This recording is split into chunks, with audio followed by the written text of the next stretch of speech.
All right, guys, I tell you what, we're back here at Ponies in the Smokies. I love the display of Mustangs. They have a Mustang for every year in the building. You got to think about this, where it all started, right here, 1964 and a half. You said 64 and a half, Rabbit. You got to think about it. It was a mid-year production. Funny story about a 64 and a half Mustang. This was basically a Falcon in every sense of the word, a rebodied Falcon. This was the cool thing about it. Probably one of the coolest early Mustang stories ever. I heard this, I actually read about it years ago, but technically read, and I'm not talking about on the internet, like read in a book. This is the coolest thing about a 64 and a half Mustang. The very first one ever sold was actually sold by accident. These cars were at the New York's World's Fair, and it was a big deal. You got to think about it. Mid-60s, this car right here was making waves. Well, a lot of the cars got shipped out, but they weren't being released yet. That car was sold to a school teacher, and I can't remember the town, but she still owns the car to this day. She was actually shopping for a car, and it was a baby blue convertible. And she bought the very first Mustang and never even knew it. So another cool thing with your first gen Mustangs and all this stuff, everybody loves the high post, K codes, A codes. What does that mean? How do you find out? It's all right there in that VIN number right here. That's right, everything you want to know about a first gen Mustang is in this number right here on this fender apron. First thing everybody's saying, boy, we got a Bullet Mustang. Nope, Bullet was a 68, this is a 67. Well, Rabbit, what's the difference between a 67 and a 68 Mustang? We don't got no marker lights in 67. 68 was the very first year for marker lights on the Mustang, as you'll notice on that blue 68 convertible. So we're shooting this a little early right now, so you'll notice there's a couple spots that aren't full, but we had a little break in the action, and we want to bring some stuff before the crowd got crazy. 73. This is something crazy, and I know what you're thinking. Look at this big old boat of a car. Yes, this is what the Mustang from 64 and a half to 73 turned into, but a lot of people say this was the last real Mustang because it went to this. And when you see this, you're like, damn, Rob, that looks pretty good. Well, this one's a highly modified one. They actually went to this. You got to understand, the Mustang went from a personal sports car to an economy car because Ford was trying to keep up with, Toyota. You got to think about this, right in the middle of the gas crunch when everything hit. So these big boats, the public didn't want anymore. And I mean, at the end of the day, they want to sell cool, but they also want to sell cars. So they got the Mustang II from 1974 to 1978. I tell you what I love though, the response for the Mustang II was kind of lukewarm at best. And I'll be honest with you, in my personal opinion, the best thing about a Mustang II is the front end because it's the perfect front end for hot rods. But in the late 70s, Ford actually tried to jazz them up a little bit and make them cool. So they came out with the King Cobra. And here's two examples of that right here. And these things scream 70s. I mean, this is literally a polyester shirt on wheels, but I love them because they're a great throwback, and I love that people actually save these cars because they were never, years and years, no one appreciated them. Now all of a sudden they're starting to get real kitschy cool and popular, so it's really cool to see two nice original examples. Love the slotted mags. How about 14-inch wheels, boys? Probably one of my favorite cars here, and it's not the car itself, it's the year. 1979, one, that was the year I was born, which was kind of cool. But this is something else. The very first car I ever sold, 1979 Mustang Hatchback. Of course, mine had the little Cobra Jet scoop on it. I love that car. And every time I see one, it takes me back to the days of that crappy old primer 79 Mustang that I bought. That was that very first flip. And that's where the bug bit me. And look where I'm at now. These were the start of the cool years for the Fox body for me. I mean, the 79 was cool, but I love like this 82 GT. That's really when they started coming into their own. You'll notice the TRX metric wheels, like metric wheels, they took a metric tire size and they were extremely hard to find tires for, and they were very expensive. So most people swapped them out, but now you got companies like Coker and others that are actually making replacement tires for these things. So that's a great thing because people forget about stuff when you start ditching items like that you can't find. But something that's really crazy, and Dennis Collins blew this up on the internet, so I had to jump on the bandwagon and point it out. You'll see the fog lights and you're like, Marshall? No, that's Marshall fog lights. And those things, I remember when you could buy them for $100 a set. I can remember that. Now they're about $2,500 a set. Here's a good one for you, and this isn't the best example. I wish they had a true 86.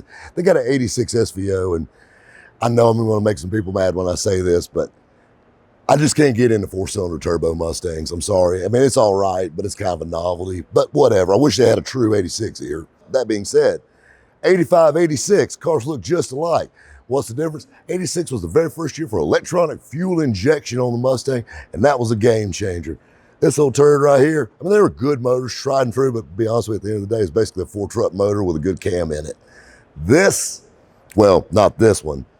This 87, which this one's a highly modified example of it, but the fuel injection EFI, I'm going to tell you something, that was a game changer, and the aftermarket loved it. It was music to their ears, because then they started making all kinds of hop-up parts for your 5-liter Mustang, and the Fox boom happened then. Now, here's a better example of a stock 5-liter. And you got to understand, I mean, this guy's kept this thing surgical clean. This is an 88. This is an 88, but what I love, the old boots and stuff we used to put over, we used to put our big 8.8 millimeter plug wires on there. That stuff got thrown in the trash. So it's kind of cool seeing that stuff actually survive. You know, factory air box, we had to have a cold air pipe with a big K&N air filter on here, and then we wonder why our car ran bad, because it was sucking hot air into the motor. But it looked cool. Now, and I'm not the biggest Saleen fan. I mean, Steve Saleen's a cool guy, I've met him a few times, but this car right here, both of these cars are gorgeous, but this one right here in particular, this 89, something you'll notice, you got two Saleens back to back. Well, they look a lot alike. Come back here. This is one of 59 Saleen coupes made. Most of your Saleens were hatch cars. But then you had these 59. I'll be honest with you, this is the only one I've ever seen in person that was an actual coupe car. And just, I love it because it's a little different. I mean, I'll be honest with you, my heart's always been with a hatch car, especially with the body kits and stuff like that. But I kind of like the coupe too. It's kind of a cool look. You guys remember the 7-Up Mustang, and remember, you know, when John had a springtime edition in the warehouse? Well, here's another special edition Mustang, the summer feature or summertime edition. You could have got this car yellow white or yellow black inside. Love these 93s. Love the canary yellow paint. This one's absolutely gorgeous and extremely correct in every little way. You know, another fun thing you can do on Ford cars that's really cool is there's a scan code and a VIN tag on every body panel on these cars. So you can actually tell if I ever had a fender replaced or anything like that. And your collectors are getting into that. And it's not just front sheet metal. It's actually on your doors, deck lid, every panel that unbolts off virtually gets that little scan code and the VIN number for every one of these cars. So now your collectors are looking for those really nice cars that have never been touched or wrecked or anything like that. And you got to think about it. Carfax don't show everything. So when you're looking at these cars, you want to look for those stickers. But like I said, this is a gorgeous example. I mean, all the factory leather interior door panels, dashes, these things didn't age right. No 5-inch monster tack. Oh my God, love it. Sitting on chrome ponies, literally taking me back to like tag team. There it is right now, looking at this thing. So now here's a bit of oddity for you.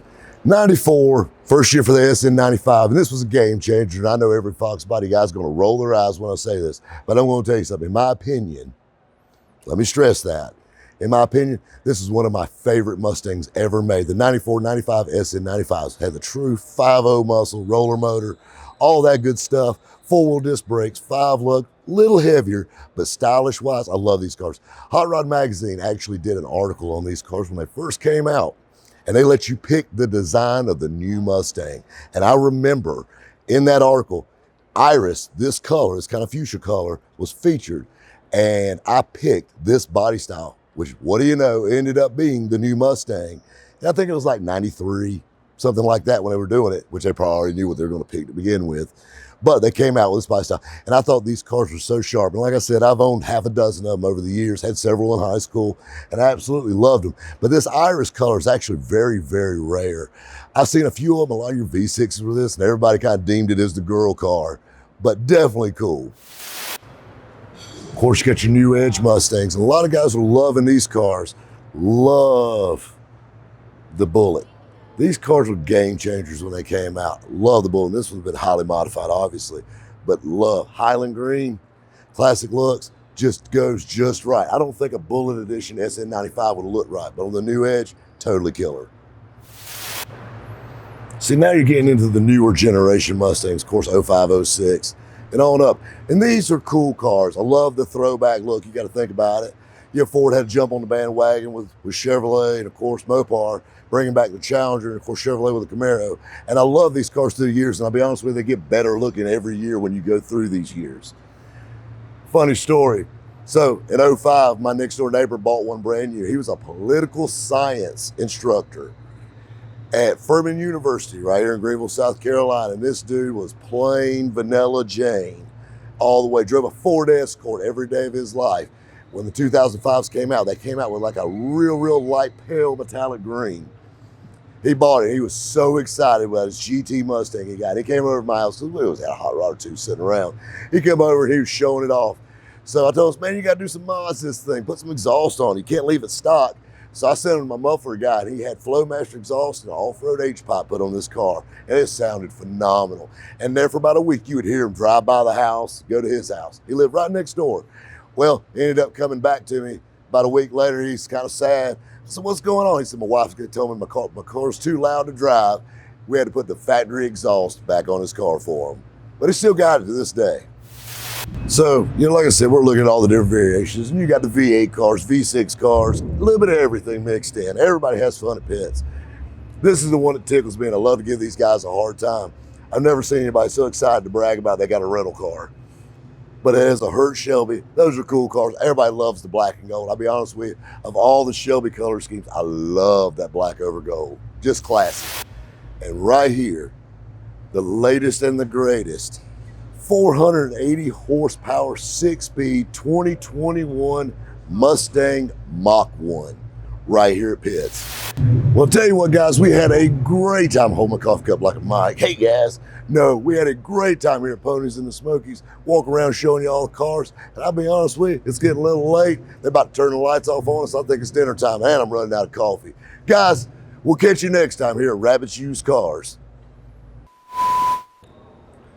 Check out the disco snake on the hood. Tell me they weren't tripping on Sid when they came up with that. And God forbid, there's one of them Terminator Mustangs. Lord forbid, I don't want to stand too close to this thing. I don't think I can afford it. I mean, it just shows you, that's a 2020 car. These people are wiping down the engine bay on it now. At Pitts, they go all out.